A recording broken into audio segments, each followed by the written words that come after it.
So now we are on to the next step of the Waterblock installation on all my components. So today we'll be installing the ROG Strix Gaming graphics card AMD Radeon RX 5700, and I have the EKWB Vector Waterblock. Alright, so we'll just dive right in. Alright, so I've got the graphics card unboxed, and so here we are with our RX 5700 XT. Alright, so first step is going to be to flip the graphics card over on its backside, and there are going to be 6 screws to take out. All these have to come out to take off the back plate.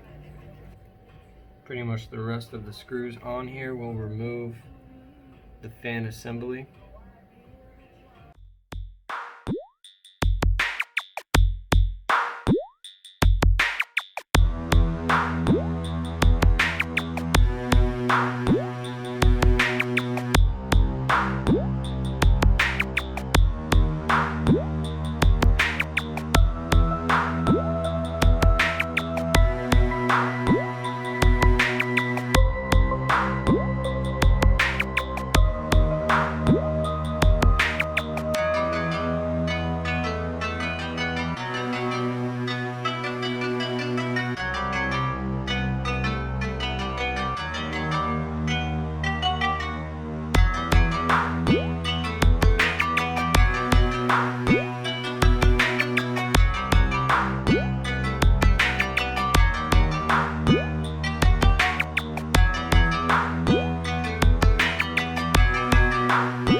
Set that aside. Don't need the heatsink or fans anymore.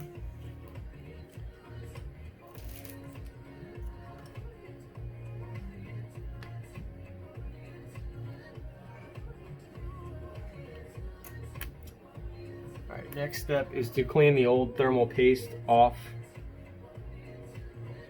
the CPU of the graphics card. I'm going to use a non-abrasive pad here. Alrighty. Next step. PCB is clean.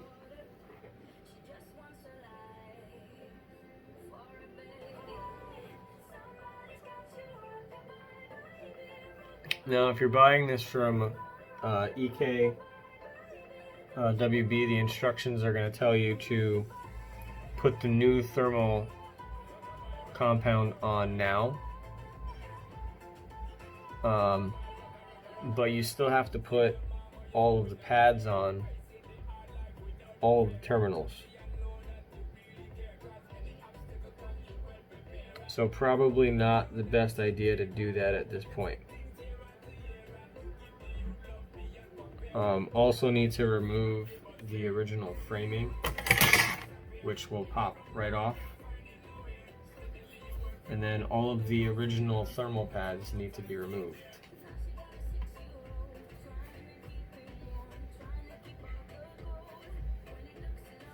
Also need to remove all of the residue off of the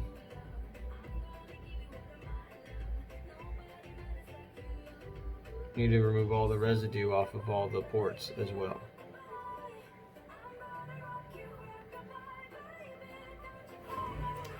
Alright, now let the fun begin. So, this entire row has to be covered with a thermal pad. This entire row has to be covered with a thermal pad. This is going to be 0.5 millimeter. It's going to be 1 millimeter because of the height difference. This is higher than this. Obviously, you need a thicker pad. These three, these two, these three, all need to be covered with 0.5 millimeter. And then all the taller blocks here are all 1 millimeter as well. There is a diagram in the instructions on which ones need to be covered.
Alright, so the last 3 blocks that I need to put the thermal pads on, this version of this 5700 XT graphics card, I only need to put the thermal pad on these 3 pieces right here.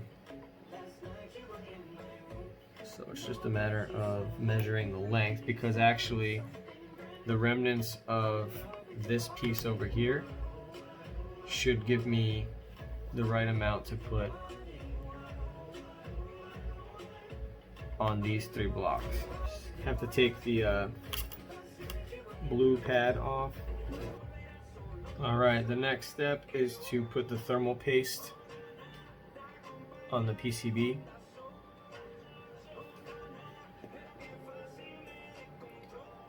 Like so, in an X pattern.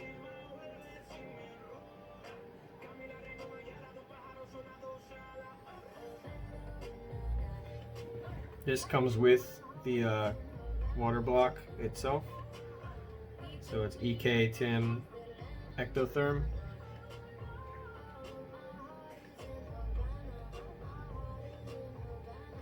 They give you more than enough. Now I need to, so this Waterblock comes with RGB lights, which you can see here. So these cables are in the way. This smaller wire disconnects on this side, right here, in this little connector. So this is connected when you get it. Obviously you don't want the wire showing through the block when you flip it over. But basically you're gonna line up all these standoffs, these pre-screwed in standoffs. So the instructions on the EK manual say to put the block on top of the board. It's much easier to put the board on top of the block and line the holes up, because this does have some weight to it. And if you're not careful and you don't line the holes up right, you're going to spread the thermal paste all over everything. You know, it's not that difficult, but it just make it easier on yourself. Just flip it over and put the board on the block. And then all the wires aren't hanging down when you're trying to put it together. Now this kit does come with lots of different screws. You can see here I have a pile of medium size. There's 2 longer ones. And then there's these nuts right here, small little nuts. And then there's clear washers that are mandatory for putting this together. And then there's 16 washers and 16 small screws. And then there's 2 more short screws, but they have a fat head on the end of it. Not really clear on which screws you're supposed to use. Obviously the small screws and the washers match the amount, so basically if your screws aren't screwing in, then the screw's too short. If they're not going in all the way, then they're too long. So now I'm going to get all these wires out of the way. So another reason why this is good is because if you have the RGB version, all these wires, if you're flipped upside down, gravity is going to make the wires fall. So I'm going to get this on here, get this wire out of the way, tuck it underneath so it's not in the way, move this one out of the way, and then right now I'm just going to line up all of my holes.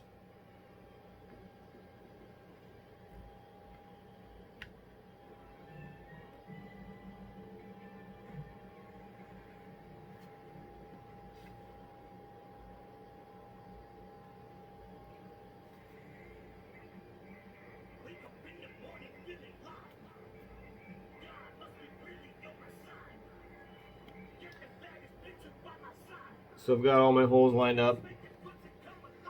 Again, it is mandatory to have the washer between the screw. So I'm just going to start assembling this. Recommendation, go around the outer edge first. Don't screw them in, just get them started, just to make sure all the holes are lined up. And then go back and tighten everything after we get the middle ones in.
Alright, so next is installing the EK backplate. I debated on whether to put this backplate on or the original that came with it. This is the original. The original does have the LED light on the inside of it, but I decided to go with the aftermarket one because the way my graphics card is going to be set up inside the desk, the bottom's going to be not visible anyway, so there's no point in having the LED lights on the bottom, and the Waterblock has LEDs on it anyway, so there's no reason to even worry about having it on the back plate. So I'm just going to go with the nice chrome EK backplate. Alright, so installed the Waterblock. Now we have to take out 6 screws to align with the back plate. So we're gonna go here, here, here, up here, removing the screw and the washer. The back plate came with its own washers and screws. So I know I just put them in there, but now we're going to take those out so we can prepare for the custom back plate.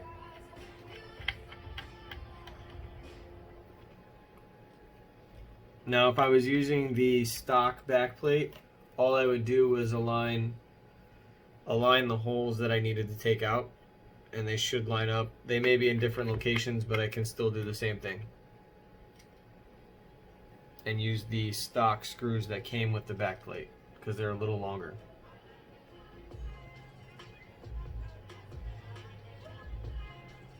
Alright, so once those 6 are off of there, I'm going to move the graphics card out of the way, take and flip over to the inside of the custom backplate, and we have thermal pads again. So there's going to be several different pads here. So there's going to be different sizes. So this is my thicker one right here. So 1 millimeter thick, 24 millimeter high, 120 millimeter length. There's also a 1.5 inch thick, 16 millimeter by 120 millimeter pad labeled F. And then there's also another thermal pad F. There's 2 of them, 1 millimeter thick, 16 millimeters by 120 millimeters. So they give you ample pads to complete this process. And the way the back plate is, I don't know if you can see it because of the glare, but you can see that it's indented, and pretty much the indentation is where these thermal pads are going to go. So we're going to cut them to the size, including the oval shape. Basically, I'm going to cut out the rectangle and then trim around it. It's the easiest way to do this, you know, just to get the right shape and so it fits inside of that channel. And then when I flip it over on the back plate, it's going to touch the right chips on the graphics card itself to make sure that the thermal pads are in the right spot. Alright. Let's start with the easy ones, the rectangles, and then we'll work our way across.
Waterblock graphics card. Just got to put the I/O back on.